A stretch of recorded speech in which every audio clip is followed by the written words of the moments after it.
குருபியோ நமக. பொருந்தும் நட்சத்திரங்கள் அப்படிங்கிற வரிசையில் நாம் இன்றைக்கி பார்க்குறது அவிட்டம். அவிட்ட நட்சத்திரத்துக்கு பொருந்தும் நட்சத்திரங்கள் தனுஷ்டா நட்சத்திரம் அப்படின்னு சொல்லுவோம். 88வது பாதம் வைநாசிக நட்சத்திரம் அனுராதா அனுஷம். அதாவது அவிட்டம் 1ஆம் பாதத்துக்கு அனுஷம் 4, அவிட்டம் 2ஆம் பாதத்துக்கு கேட்டை 1, அவிட்டம் 3ஆம் பாதத்துக்கு கேட்டை 2, அவிட்டம் 4வது பாதத்துக்கு கேட்டை 3. 6வது ராசி அப்படின்னு பார்த்தா இது 2 இடத்துல வியாபிச்சிருக்கும். அவிட்ட நட்சத்திரம் மகர ராசி அண்டு கும்பராசி. மகரத்தில் 1-2 பாதம், கும்பத்தில் 3-4 பாதம்.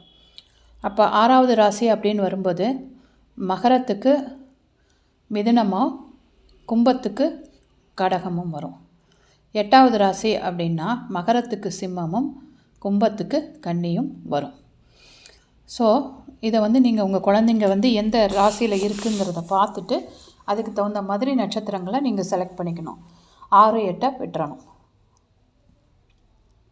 பூராடம், மூலம், அனுஷம், விசாகம், சுவாதி, ஹஸ்தம், உத்திரம், மகம், ஆயில்யம், பூசம்.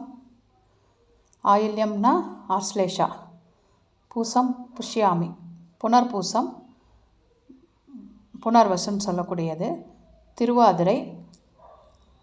திருவாதிரைன்னா உங்களுக்கு ஆருத்ரா. ஒரு ஏகராசி ஒரு சிலர் இதில் நினைக்கலாம் அப்படிங்கிற ஒரு விதியில் திருவோணம், உத்திராடம். இந்த நட்சத்திரங்களை பார்த்து ஒரு பேசிக்காக ஒரு மேட்ரிமோனி தளத்துலேருந்து ஒரு ஜாதகம் வாங்கிறதுக்கு மட்டும்தான் இதை யூஸ் பண்ணணும். இதை வச்சு கல்யாணம் ஃபிக்ஸ் பண்ணக்கூடாது.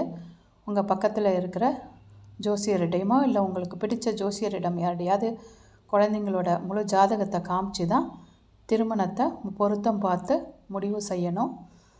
வாழ்க வளம்.